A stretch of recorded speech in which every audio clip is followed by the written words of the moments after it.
Hoạt động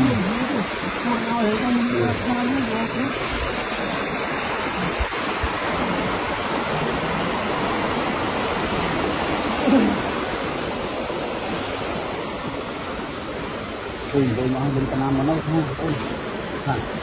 bên Việt Nam này này mấy con tôm nha đây ơi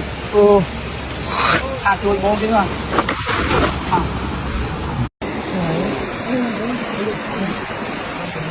hoạt động